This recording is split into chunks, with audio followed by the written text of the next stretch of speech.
Good morning, class. So, as we have done our revision of chapter 1 of statistics, now we are doing chapter 1 revision of microeconomics.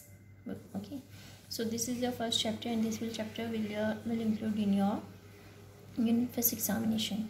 This chapter is economics, economy, and central problems of an economy. In this chapter, we have all taught about this lesson. So we have studied about introduction, what is economics, what is the differentiate between microeconomics and macroeconomics, economy and its central problem, what are the solutions of central problem, and what is the concept of opportunity cost. In book, production possibility curve is also given, but we will not do that topic because it will delete it from our syllabus now. Okay. Now first है economics. Economics क्या होता है? It is a science that studies human behavior which aims at allocation of scarce resources in such a way that consumer can maximize their satisfaction, producers can maximize their profits, and society can maximize their social welfare. ये economics की definition हमने कल statistics में भी पढ़ी थी, ठीक है? तो ये आपको याद होनी चाहिए. Scarcity means shortage of goods and services in relation to their demand. Scarcity होता है कि जब shortage रहती है goods and services की according to their demand, that is called scarcity. Okay, scarcity ही एक universal problem है और जिसको मैं बोलती हूँ कि root है सब economic problem का, ठीक है? इसके बाद economics हमारी 2 types में divide होती है. एक होती है microeconomics, second one is macroeconomics. Micro, the word micro means होता है small एंड मैक्रो मीन्स होता है लार्ज,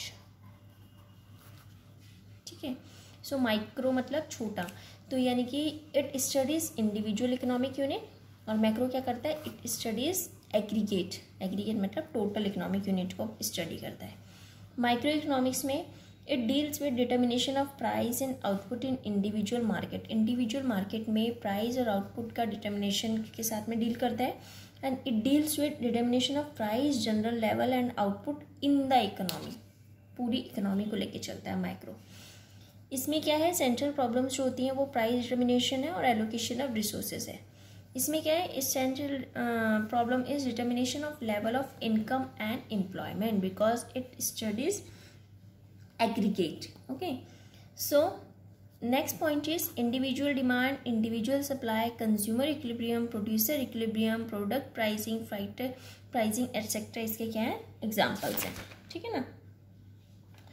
इसमें क्या आएगा? हमारा स्टडी ऑफ नेशनल इनकम आएगा आपका. इसमें aggregate demand, aggregate supply, aggregate मतलब टोटल डिमांड वगैरह लेके चलते हैं. इसमें सिर्फ इंडिविजुअल के ले रहे हैं, कंज्यूमर इक्विलिब्रियम वगैरह, ठीक है?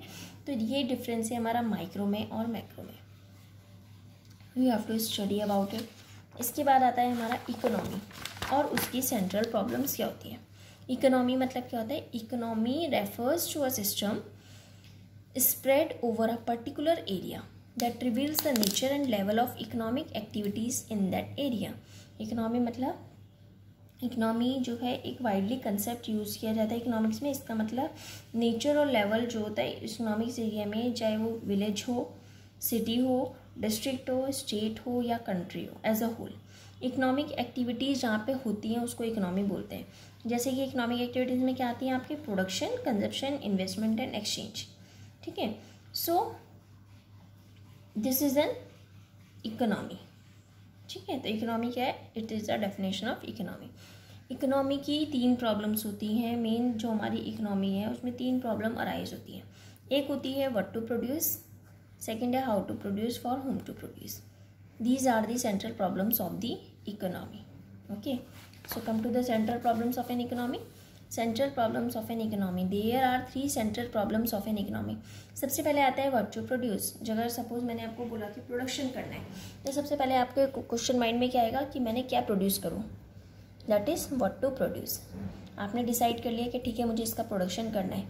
After that the next question arises that how to produce. कैसे प्रोड्यूस करूँ, कौन सी टेक्निक यूज़ करूँ, लेबर से करवाऊँ या मशीनरी वगैरह से करूँ कि कौन सी टेक्निक से. तो हाउ टू प्रोड्यूस मतलब टेक्निक ऑफ प्रोडक्शन. ओके, ठीक है, ये भी डिसाइड हो गया कि हमने कैसे प्रोडक्शन करना है. After this the next question arises that for whom to produce. किसके लिए प्रोड्यूस करना है? रिच लोगों के लिए करना है, पुअर लोगों के लिए करना है, किसके लिए करना है, ठीक है? So first problem is what to produce, that is the problem has two dimension, what goods and services are to produce, and second in what quantity. इस क्वेश्चन में भी हमारे टू क्वेश्चंस अराइज होते हैं. what to produce भी पहला question आता है इसमें हमारा, what goods and services are to be produced. किसको प्रोड्यूस करूँ, कौन सी गुड्स एंड सर्विसेज को प्रोड्यूस करूँ. सेकंड है कितनी क्वांटिटी में करूँ, कितना बनाना है भाई, ठीक है, in what quantity goods and services are to be produced.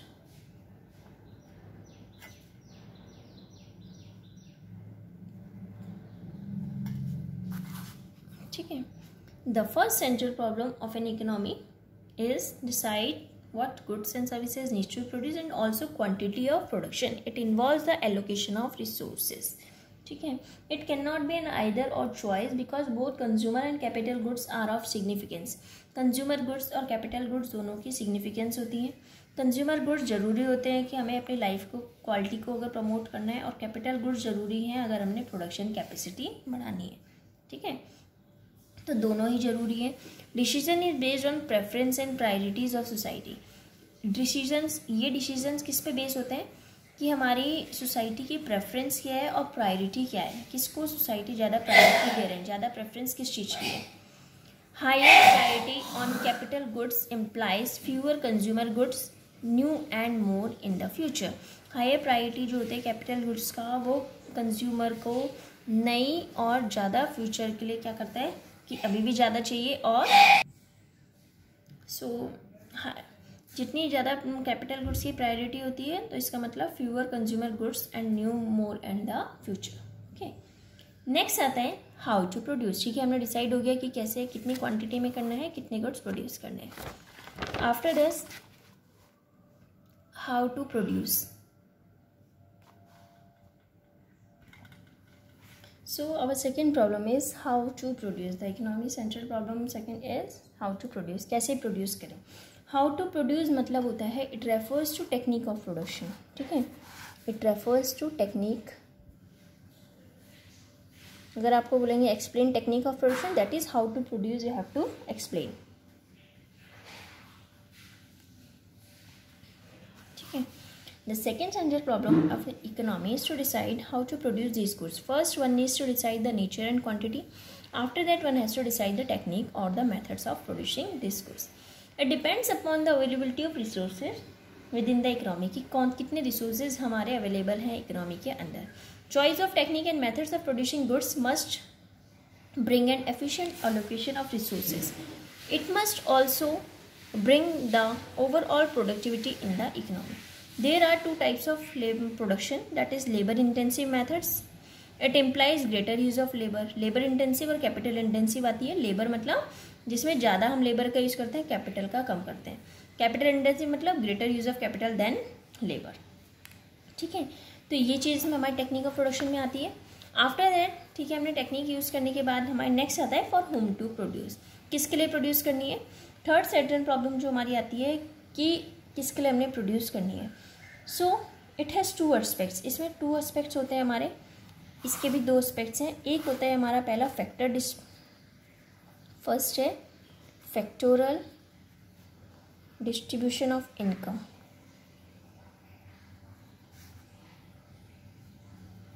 और सेकंड है interpersonal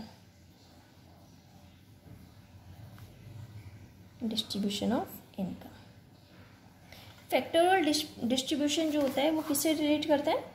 income share. Different factors of production में कितनी इनकम शेयर हुई, जैसे वेजेस ऑफ लेबर है, interest for capital, rent for land. और इंटरपर्सनल में आता है income share of individual and house hold. ठीक है, so distribution of income determine कि किसको कितना मिला. Rich person may have a large share of luxuries and poor person will have basic goods. It depends on the principle of efficiency and equity.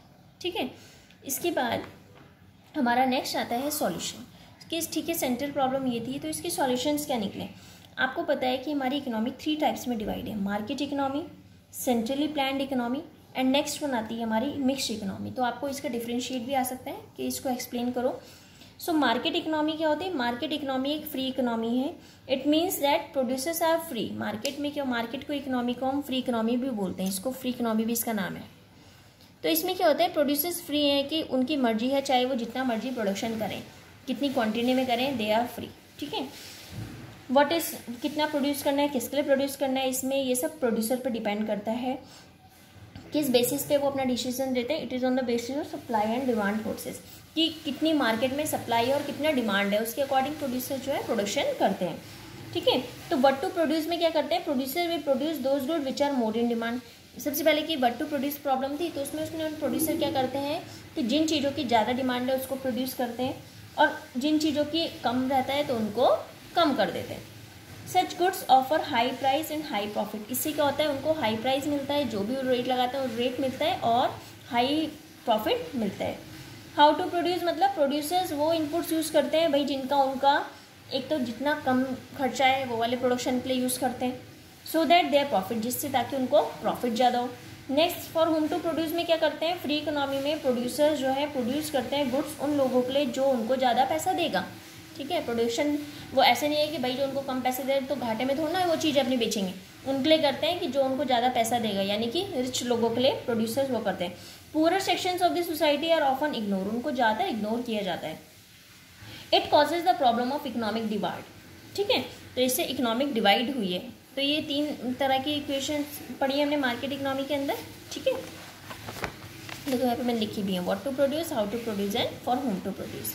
इसके बाद next आती है centrally planned economy. Centrally planned, देखो centrally planned मतलब जो centre plan करता है, centre मतलब गवर्नमेंट।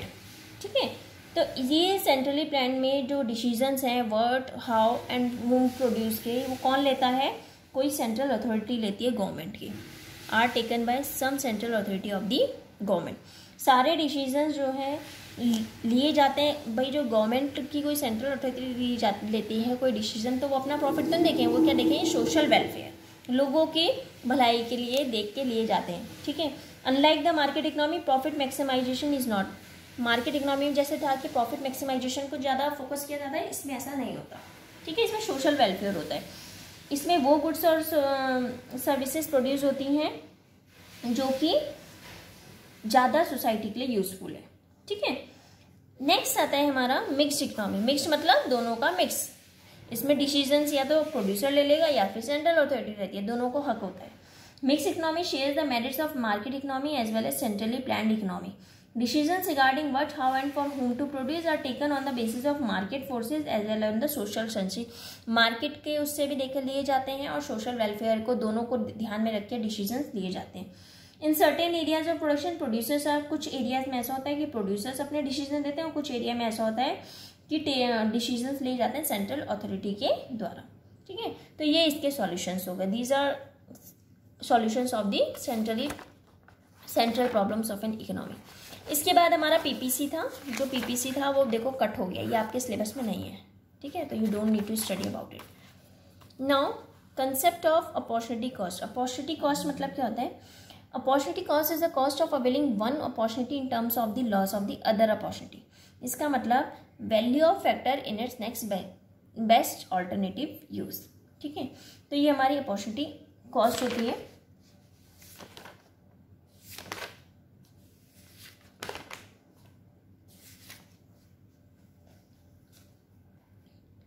या तो मार्जिनल अपॉर्चुनिटी कॉस्ट, मार्जिनल का मतलब ये एक्स्ट्रा या एडिशन।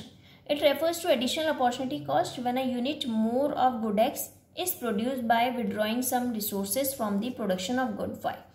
इसको एक्सप्रेस करते हैं delta Y upon delta X. Delta मतलब चेंज और डेल्टा मतलब चेंज, वाई मतलब loss of output of good Y for an additional unit. Good X के लिए एडिशनल यूनिट खरीदी तो और कितना हमारा लॉस हुआ वाई में। ठीक है, जैसे देखो ये किसी का एग्जांपल मैंने बताया था, वीट है, क्लोथ है, मार्जिनल अपॉर्चुनिटी कॉस्ट निकालना है। तो wheat, cloth, this is delta Y और डेल्टा एक्स। इसमें क्या आएगा हमारा कि हमारा इसमें देखो कितना चेंज है, कोई ऊपर कोई नंबर नहीं है तो कोई चेंज नहीं है। इसके बाद 100 से 90 में कितना चेंज हुआ? 10, और 0 से 25 में 25। तो इसका पॉइंट में निकाला 0.4। 90 से 70 कितना चेंज हुआ है 20, और 25 से 50 इसमें हमने नीचे देखना है और इससे हमने ऊपर का देखना है कितना चेंज हुआ 25 का 0.8। 70 से 40 30 का आया, और 50 से 75 25 का चेंज आया, ठीक है।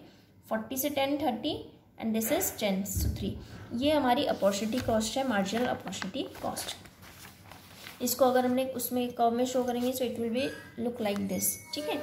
So the curve is downward sloping and concave to the origin. The rising opportunity cost reflects that as more and more wheat is sacrificed for additional growth, the cost in terms of wheat per unit of growth in meters produced rises, ठीक है। तो ये हमारा opportunity cost है, यही हमारा chapter है जो आपके सिलेबस में आएगा, ठीक है।